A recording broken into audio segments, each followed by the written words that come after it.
So, do you want to be a leader that makes a difference? Someone that can make an impact someday?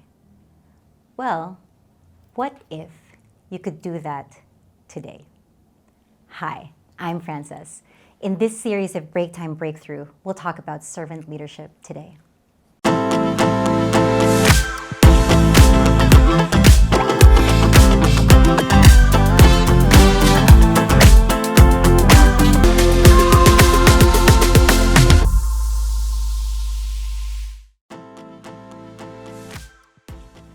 All right, let's start at the beginning.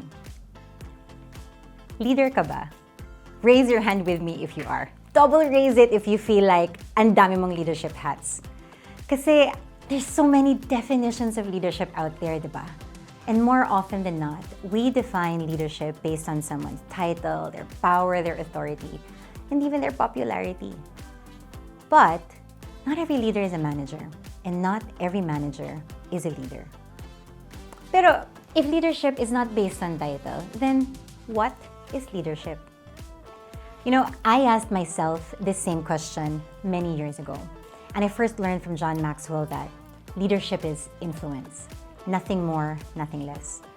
And because everyone has some level of influence, then everyone is a leader. And then, according to Ken Blanchard and Phil Hodges' book, Lead Like Jesus, the reality is, lahat naman tayo may leader in the parts of our lives.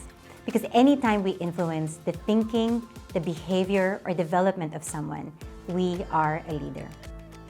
According to them, there's two types of leadership. One is organizational leadership. And this is what we're all used to, no? Yung mga official positions natin, yung mga titles, ganyan. The other is life role leadership. And this is when we lead others as a parent, as a spouse, a sibling, a child, or even as a friend, di ba? If we think about it, yung life role leadership natin lays the foundation for our organizational leadership. Because before we can lead others well in the workplace, we first need to lead well at home. You know, I've got a lot of leadership hats in my life.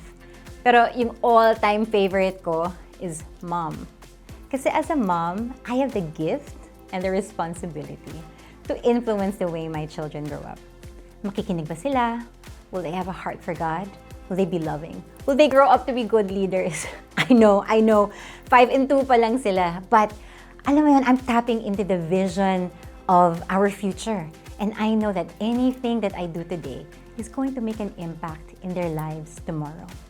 So the way I interact with them now, kung paano ko sila kausapin, how I teach them, how I love them, is all gonna influence the kind of people they'll grow up to be. There is this wonderful book by Peter and Diona Tanchi. And in this book, titled Motivate, they provide 8 super beautiful tips to successful parenting. And the very first tip is modeling. Modeling. My 2-year-old daughter likes running into my office area at home. You know, she'll do it as a game and matatago siya from her ates. Pero recently, she'd go past my chair. And then immediately, the first thing that she'll grab is my headset for work. So imagine this, no? It's hanging by my desk. And so she'll reach for it with her little arms, and then she'll put it on her head, tapos she'll point the mic pa to her mouth. And in her tiny 2-year-old voice, she'll say, "Hello, I'm busy." And then she'll forcibly tap her fingers on a keyboard. And that always gives me a laugh. Pero it's also a great reminder, no, of what she sees from me. Many parents tell their kids, "Do what I say, not what I do." And baka tayo, guilty din tayo of this. You know, like, "Oh, I hope that he doesn't grow up to be angry like me," or, "Oh, I hope that she'll learn to be more loving than I could ever be." But we say this because we know that children will do what we do and not what we say.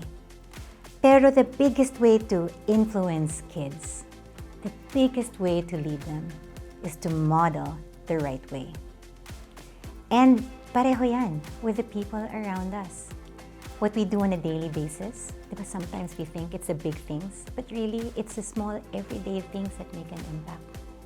So what we do on a daily basis, paano natin alagaan yung mga pamilya natin, how we work with our teams, how we connect with our friends, and even paano tayo with strangers.